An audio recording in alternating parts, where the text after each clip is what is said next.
Well, hello micro philosophical community. In this video we're going to discuss what ideology is, but in a way that is intentionally self-indulgent. That's to say, we'll use me a little bit as a guinea pig and look a little bit at whether I have an ideology and what it might be, just as a way of getting somewhere further, richer, more open in how we understand what on earth we might mean by ideology. This will be a loose philosophical chat with all the clarity but also casualness that implies. It'll meet the standards of a responsible professional political philosopher if they watch this. Hi. But it's a philosophically responsible public thinking, public intellectual intervention. That's to say, it's for everybody. Gradually, the currents, I can feel the currents on this channel, they're trending a little bit toward slightly more professional philosophical content over time. And that's thrilling too, but we'll always have entirely publicly available chats here. So strap yourselves in. With my sense of timing, we'll be here between 15 and 40 minutes. So let's go. Now, what happens when we begin worrying about a concept? Well, the first worry we might have is, as my hero Richard Wollheim used to say, is that the concept is unavailable. That's to say, there's just no conceptual space for it. And I don't want to worry about that objection to ideology. But there is another possibility, that a concept is available, but it's not of much use. And that is an objection often made at the term ideology, because so many of us on the streets of the world, but also, yes, I'm watching those as well, social scientists in academic departments take a flat empirical approach to ideology. What is Sally's ideology? Well, here's 7 of Sally's political beliefs, and that's Sally's ideology. No, these are Sally's 7 political beliefs. We don't need the word ideology for that. So we don't want a word that's simply there to do work that 7 other words we have can do. And we'll come back to why that's a problem for how the term ideology is used in the social sciences. There's actually a lot of superb work in the social sciences. For instance, looking at how the messaging and propaganda and sort of informational activities of the Xi or the Putin regimes work. And often this work is just exceptionally useful and is done by top-class scholars. But when it's called ideology, questions arise. What is it that this piece says about ideology if all you've really done is given us a sort of a beautifully weighed account of how a particular regime messages and deals with the informational environment? Well, it's just how the regime messages and deals with the informational environment. Enough, you get the point. Of course, the next stop for you, if you watch this, will be a main channel video about Putin's ideology, something that in part because of this social science illusion, we haven't got a quality statement of. It's less bad in Russian, but it's still not great. In English, it's terrible. Accounts of the ideology of the Putin regime, in my view. I could be missing something, and I need to be careful. I'm a political philosopher. I'm not a country expert in the first instance. But if I'm missing it, I'm missing it. Now, we're going to possibly have a chat with a beautiful young man called Jason Blakely, who's written a nice book about ideology at some point. And we'll have this systematic presentation of Putin's ideology on the main channel. So let's sort of be aware of that. And because of that, I won't legislate too much on the nuances of Putin's ideology in this chat. I tend to think that if we look at the history of the recent history of the Western world, two senses of ideology recommend themselves to us as constructive ways to use the concept. The first is a negative sense, I think one without which we can't live, and the other is a more positive and more constructive sense, one also without which we can't live. So let's start with the negative sense and perhaps spend more time on the positive one.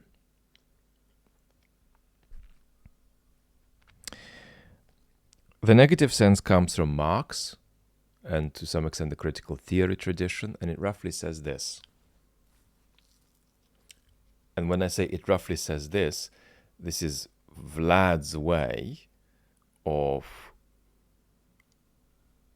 constructively inheriting materials from these traditions, other than an exact representation of what particular members of these traditions thought.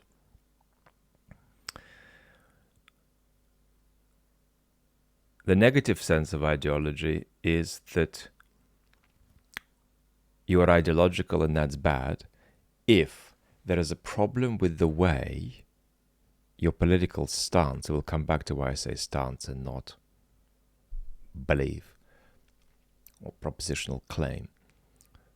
If there's a problem with the way your political stance has come about, namely that the way your stance came about has been inappropriately influenced, inappropriately distorted by particular power relations. So let's take a few examples. Imagine Susanna is 8 years old and her parents' friends all think something terribly unscientific about the shape of the earth. The state of YouTube, I'm not even sure in what the implication is of me naming this issue. But you know what I'm talking about. Now, obviously we're going to ask the question, why does this child think this? And to what extent is it a product of the power relations she has been exposed to? We're not going to be persuaded by the idea that there is nothing at all to worry about when it comes to Susanna thinking this, and she's 8. Right? We know what's up with that situation. Just in the same way, we can entirely appropriately ask the question, that it's difficult to place an answer to it in practice. To what extent is stuff that Russians think about Putin a product of the power Putin exercises over them? Now, there's no doubt that's a legitimate question. I actually think there is no doubt it's a pressing question, because a lot depends on how we answer it, and it's important that we have an answer to it. But it's possible that our answers differ, that we think that in some cases it's right to say that what someone thinks and feels and sees, their stance, is to a large extent a product of the power the regime has over them, and in other cases you might say that it isn't.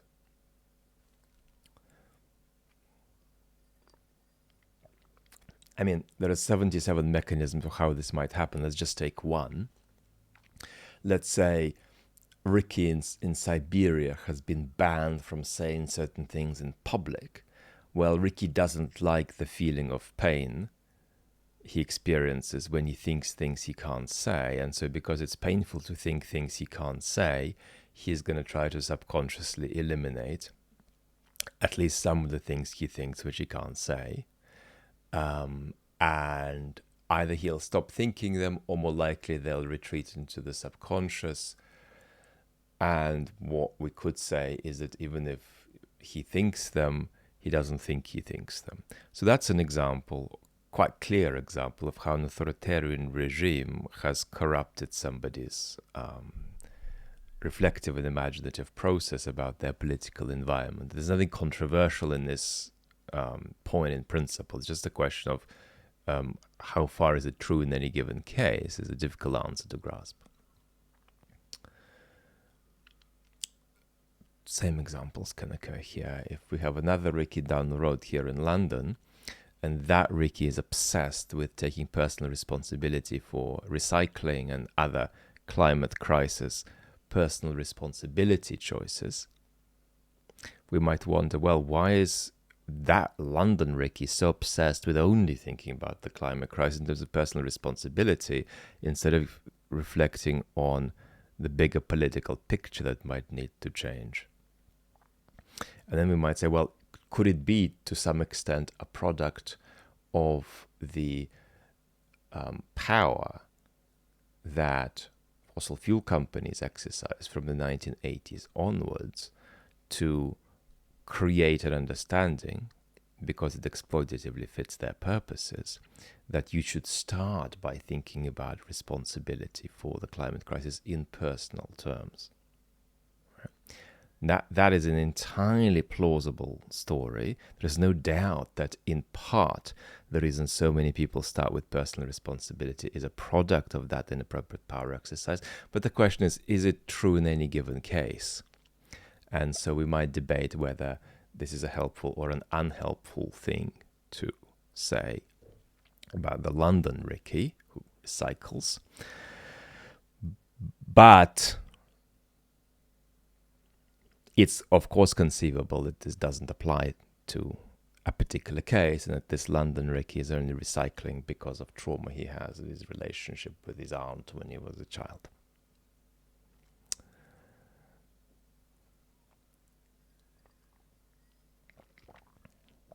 So, propaganda involves power relations, corrupting the way a stance toward the political world comes about. And the paradigm case of that, the extreme case of that I say is hard to establish in practice, is that someone's views just are a product of the power somebody else or some set of institutions exercise over them. I don't think we can get rid of that negative sense of ideology, because I think it's, as I've just shown, entirely accessible and compelling. We can entirely clearly see how this can happen. Well, now let's move to the second sense of ideology that I think is really important and worthy of the usage of the term, rather than us saying, well, it's just beliefs, it's just political opinions, or it's just a political position. I think to have a political ideology in the second sense, which is a more constructive sense, you've got to have two things. You have to have political ideals and values, which are inevitably action guiding.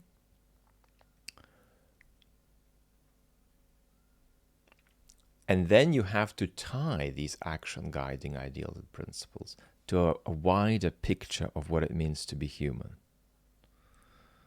So for me, in the second sense, you do not yet have an ideology if you say, I believe in this principle of justice and that's what it means for taxation. I need you to say more. This is what humans are like and what political life for them must be like. And because of that, I say what I say about the principle of justice, and I say what I say about my preferences around taxation. Now, let's build up a sketchy story of how that picture of human beings might look like. How would it look like in my own hands? But what I'll give is fairly generic, so it may well be applicable to most people.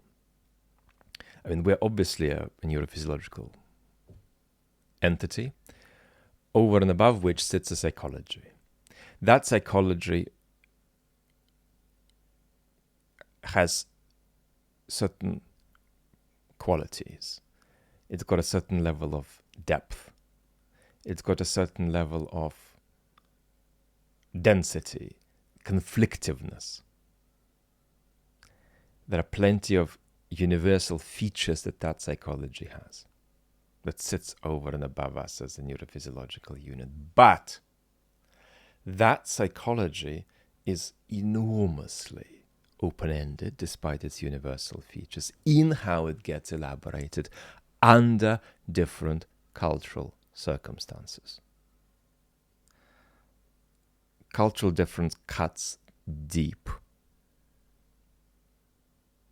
Finally, in terms of everyday prejudice on the street, people tend to be wrong in both directions. They underestimate both how universal human psychology is and how deep cultural difference cuts, despite the universal human psychology, which is elaborated so differently in different cultural circumstances.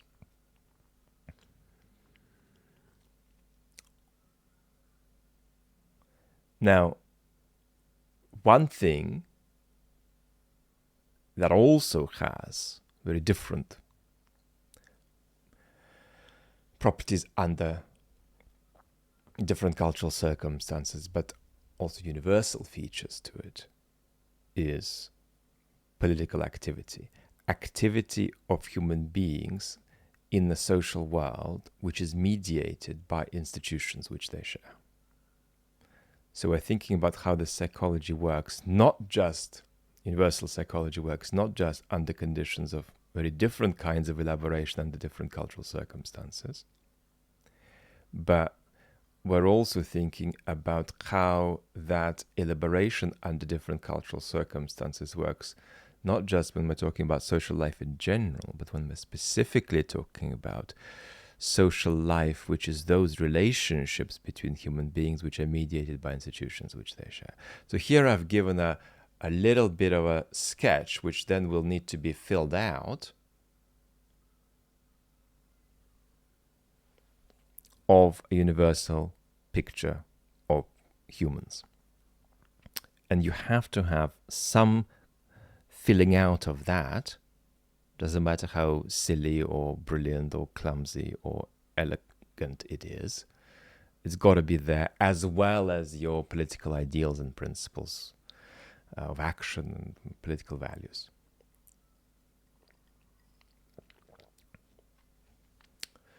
Now, here is something very important about this picture of human beings and political values combo.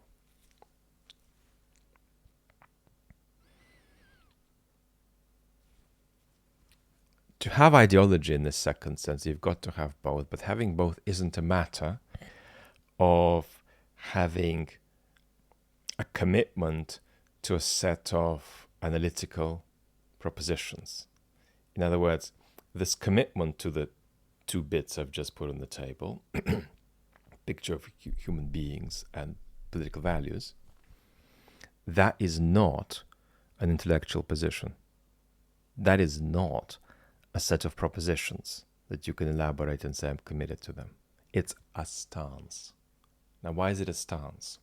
It's a stance because ideology, in the second sense that I'm saying we inherit from various traditions and we can't live without, is a sense of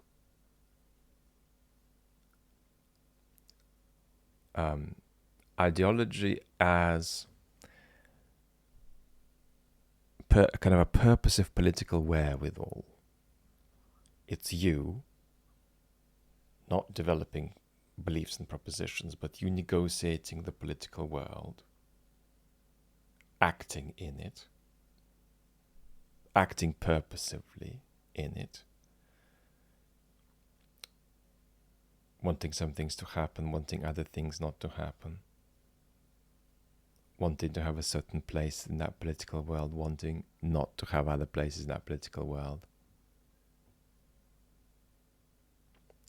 And that stance involves not just beliefs, it involves images, it involves different kinds of sensibilities, passions, if you like, which themselves have a dense and necessarily untransparent history in you, and also have a dense and not entirely transparent history in the culture. Right? So we're talking about an embodied agent purposively negotiating the political realm. We're not talking about Ricky in a philosophy seminar making 7 claims on a piece of paper.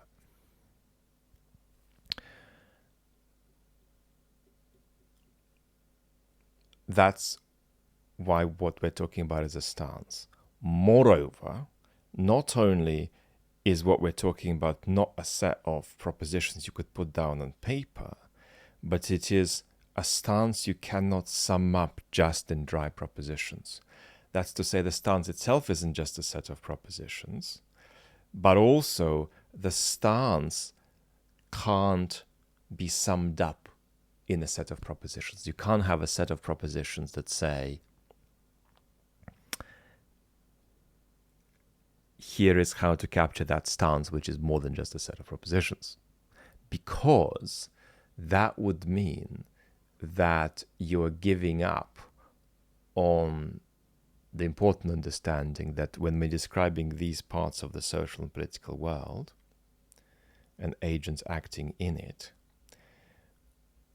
if our description is not to be rather cold and Google Earth-like and distant, it's got to be a description in which you cannot separate the content of what you're saying from the rhetorical clothes in which you're saying what you're saying. Because you're not just trying to capture people's beliefs, you're trying to capture somebody's sort of purposive political wherewithal. Here is another point that's very important in these waters. It's possible to be ideologically beautiful, or it's possible to be ideologically useless.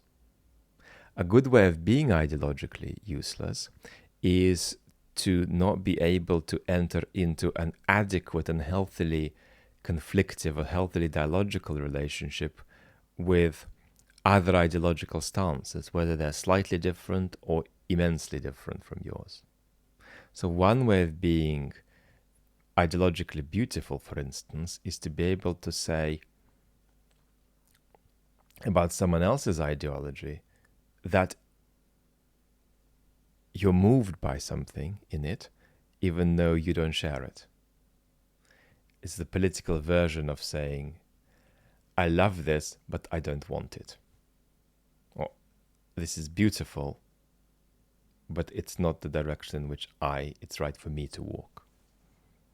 So imagine a socialist fantasizing that in another life it would be lovely, at least in certain respects, to be a conservative, but they won't be that in this life. And what's really important is that ideology is a product of very different kinds of pulls and pressures that act on all of us, to which we respond differently. And if you're a socialist who's completely incapable of understanding conservatives, then you're not even a good socialist.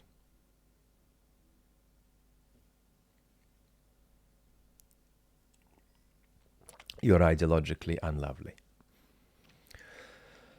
And you don't deserve the compliment of being ideologically beautiful. And vice versa. You can say the same about conservatives.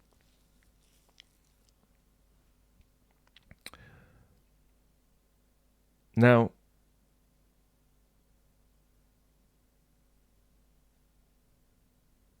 I think that might be enough. So we've said that there is this negative sense of ideology, right?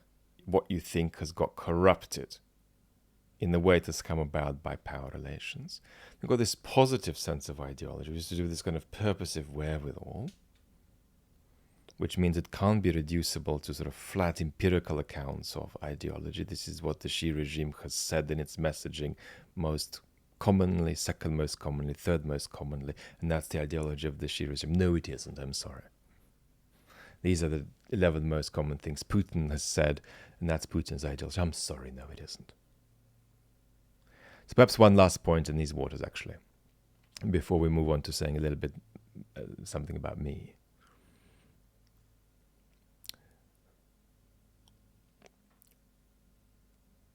When we look at Putin's ideology, we will see that what's true of it is also true of other ideologies. the ideologies of other regimes, and that is often that key tenets of these ideologies are not things that are ever uttered by the regime. For instance, a key tenet of Putinist ideology is that might is right. Well, Putin would never say that directly.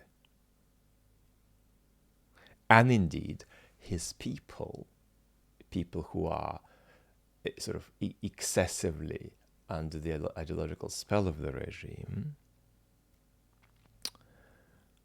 would not say that either, but I have good arguments for why that is one of the top 10 features of Putinist ideology. Right? This shows why accounts of here are the most common political messages of the Putin regime might be endlessly interesting in capturing what the Putin regime is like, but they ain't about ideology. Putinist ideology is to do with what it's like for people who are in it or stuck in it to negotiate the political world. Right? And often key features of that will be ways of relating to the world that are not literally uttered either by people who are operating inside that ideology or by the regime itself. Well, now, I think that gets us started just about. This is not an account of ideology that I've given here, but it gets us going. So, do I have an ideology? In the first sense or in the second sense? Well, let's look at the first sense. In the first sense, I do have ideology, negatively speaking, because everybody does. It's not possible to extricate yourself completely, if you live in society, out of every case that has a similar shape to what was wrong with Ricky, namely he recycled because fossil fuel companies misbehaved, rather than asking deeper questions about how his politics got captured in a certain way. What we rather do is not reduce such ideological corruption to zero, but be flourishing in the way we filter down to a more minimal level these forms of corruption in us. And in my case, I'm a professional philosopher, and I have a professional responsibility. It's a cruel responsibility, and I think most professional philosophers fail it, to be especially good at this, because that's in the job title, if you like. It's in the job title to have a really well-functioning factory that keeps that level of negative ideological corruption of the kind we illustrated with the examples, including this example of Ricky the Recycler, to keep that to a minimum. And at the same time, however, a social aspiration to completely eliminate this negative sense of ideology from being practically expressed is useless and even, I'd argue, incoherent. And the idea of trying to reduce it to zero in you is completely unrealistic. The least ideological people on earth are people who have a deep relationship with politics and the capacity to keep this stuff low. Yeah? When it gets above a certain level in their system, in their blood, they have ways of filtering it down so it doesn't take up an excessive bit of the pie chart. Now, let's talk about this more constructive sense of ideology, this sort of purposive wherewithal.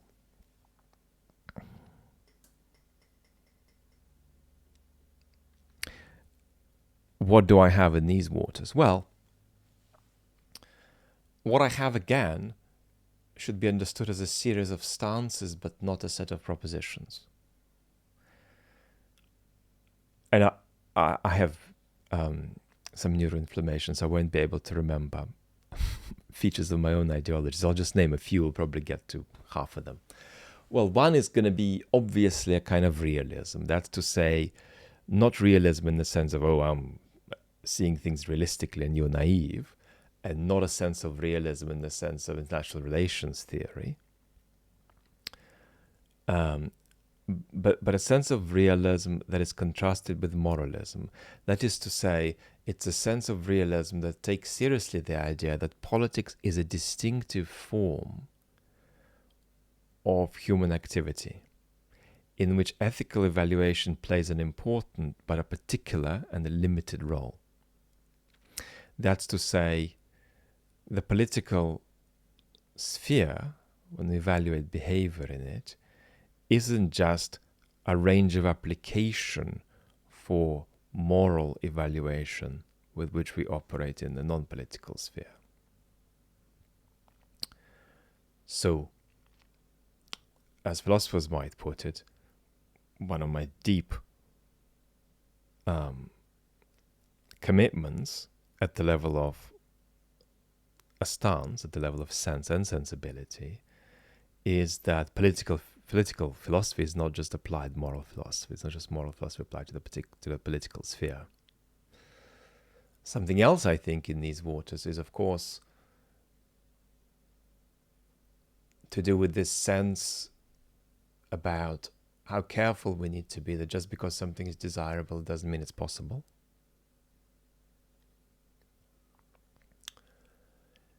And then, of course, that there has to be a sense of the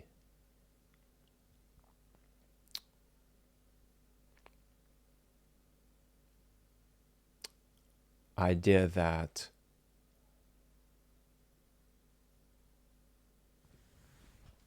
truth in of itself doesn't have a social power.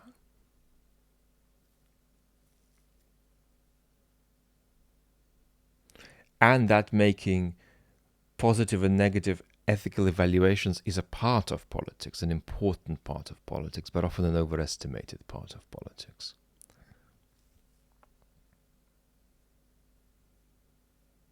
And there's plenty more to say there. Another feature of my stance is an anti-scientistic feature. That's a feature that says that I'm in love with science as being limitlessly amazing, but I do not like the application of the scientific method where it doesn't belong, for instance, in the social sciences.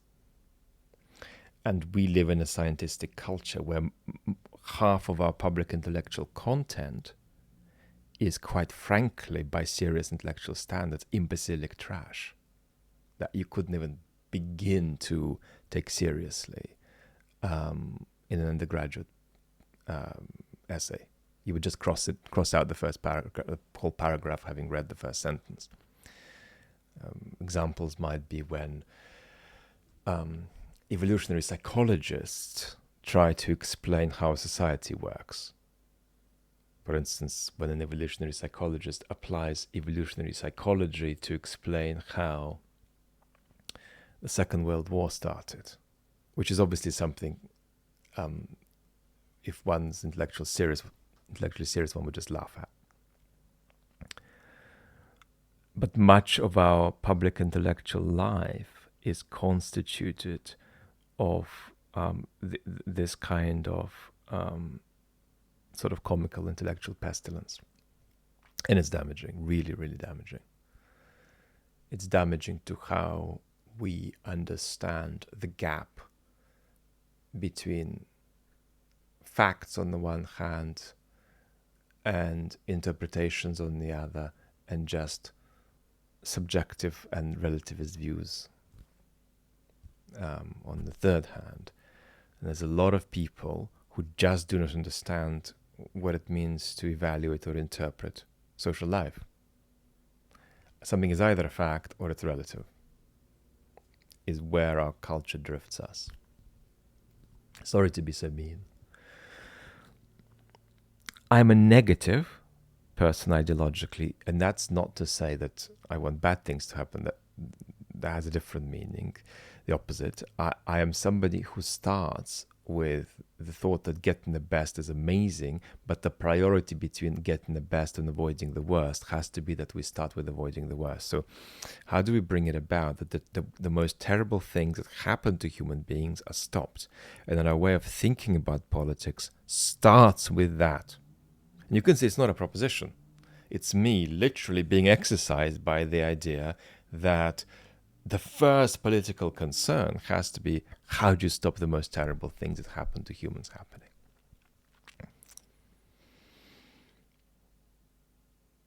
I have a certain kind of healthy tension between my orientation toward thinking about policy in any country by centering the worst off, the 10%, the 20% worst off. And there is some conflict between that and my strong emphasis on authenticity, not in the trashy self-help sense, but authenticity as the self-development of an individual who works the world out for themselves and fits themselves into the world in a way that is appropriate to who they are. And that kind of exploration does ask for a modicum of emphasis on individuals, ethical emphasis on individuals. And often there is no conflict between this and focusing on the worst off, and sometimes there can be a conflict because you're talking about different roles for the state. The way I get to focusing on the worst off might take me to some policies that look quite left-wing. But I don't get there via any socialist tradition. So even when I do have strongly left-wing seeming preferences, they don't arise in virtue of my emanating out of various kinds of left-wing traditions, which is why even though I favor certain political choices, it's always strange to me to think of myself as left-wing.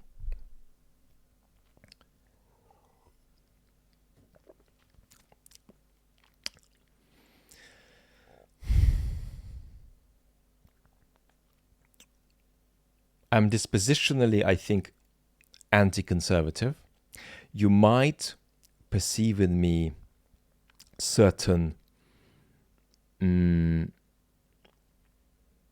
strong preferences for standing up for the high arts, but apart from that, I'm somebody whose immediate social and political reality were upturned, but not in a bad way, let us say in a mixed way, I would not be freaked out. I'd probably be quite interested and curious and thrilled. So that central conservative disposition, I think, is absent in me. I'm obviously very anti-teleological. I do not believe in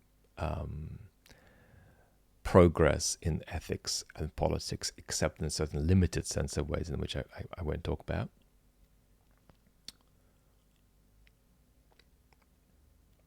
I have a pluralist disposition. That's to say, I believe that values conflict and that there is nothing at a general level to say about how to resolve conflicts of values when they conflict. So that's to say, values aren't just in conflict, but they are incommensurable.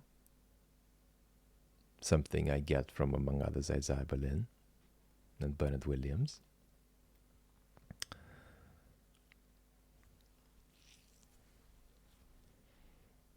I'm somebody who has a big emphasis on a sense of history, where something has come from. That could be interpreted as a conservative disposition, I suppose. But this really means that it's not possible to understand where we are unless we really understand where we come from. I really, really, really strongly feel that. how has it happened that human beings have ended up in this particular predicament in a particular culture, right? So I think that the place of historical explanation is enormously important for me in politics. And I have a very strong commitment to truthfulness, which is not just I like truthfulness. I think it's more than an instrumental value. It's rather that I think without a robust commitment to truthfulness, of the kind that, for instance, a very muscular and significant thinker like Foucault is in the end deprived of the kind that, take somebody from a very different tradition, Richard Rorty was deprived of. And I think if you're deprived of that, as Dick Rorty was and Foucault was, you really have a problem explaining why China is worse than, let's say, one of the more pleasant Western democracies. No truthfulness, no social critique for me. So it's very, very important, which makes me feel a deeply constitutive commitment between intransigent truthfulness and the sustenance of liberal democratic institutions. My commitment to those, of course, is ideological with a very small I, because all I'm really talking about, at least to begin with, is just courts, elections, which function, and so on. Counter-majoritarian institutions of various kinds. Well, let's put the survival rate for this talk at 12%. So to the 12% who have survived, my deepest gratitude. Thank you so much for being with me, and we'll do this soon.